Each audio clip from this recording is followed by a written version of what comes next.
Now, there are two modes of footprinting. You have a passive mode and an active mode. That's right. And in passive mode footprinting, it is nearly impossible to get detected. If you are trying to gather information from a company website, you know that websites can track your IP and whereabouts. There are tools and techniques to do that. If you spend too much time or access too many times, you may get noticed. If you collect information without touching any of the company's networks or websites, the chances of identification obviously are a lot less. You can look at the Whois database for information in the website, ARIN database, and you can look up DNS. You can gather quite a lot of information through social media or through even the job portal.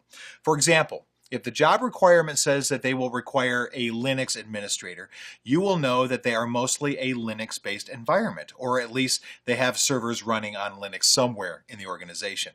If they ask for specific skills on firewalls, now you know the technology they are using. You can use Google searches and other search engines for this purpose. Passive footprinting is never a security violation, as you don't really get onto any network nor try to scan any of their servers. So let's talk a little bit about active footprinting. Okay. Here you have some direct touch with the websites, network servers, and systems. What you don't do is attack the network or system. What you potentially do would be to do a network scan or port scan, fingerprinting the operating system and banner grabbing the services. You can use ping and traceroute to map the network. You can look at website mirroring.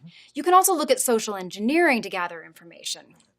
Active footprinting is more direct and involves some amount of direct contact with a live environment. You can potentially get noticed. The active footprinting normally comes after passive footprinting. It builds on top of what is gathered from passive footprinting. It is more accurate compared to passive footprinting. Okay, so let's see if you've been paying attention. I'm going to throw a question at you and you can answer.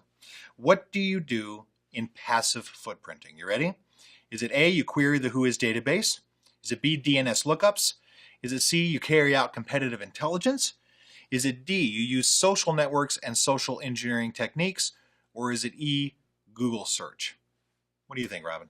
Well, the answer is all of these. It is. Yeah, they all made sense. You were actually listening to your own little I was. Yeah, nice work.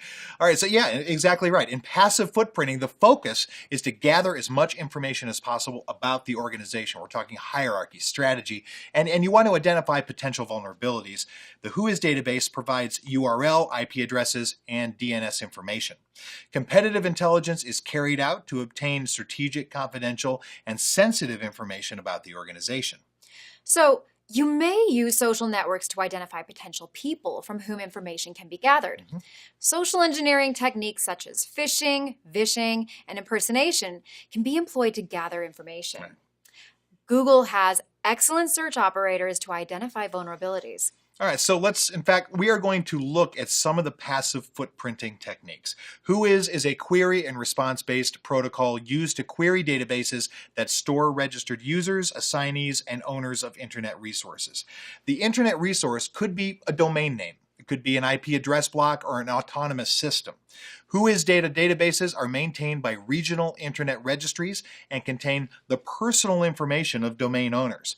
Now note, the words personal information of domain owners. We're talking about some real information here. You can get this from the lookup table information associated with a particular network, domain, and host. Anyone can get this information. There is no restriction on who can and who cannot query these lookup databases. So think about that. Right. So an attacker can send a query to obtain the information about the target domain name, contact details of its owner, expiry date, creation date, etc. The attacker can use this information to create a network map of the organization. He can use the personal information to get onto social networks or apply social engineering tactics to trick the person to get confidential information that could compromise the network or domain. Right.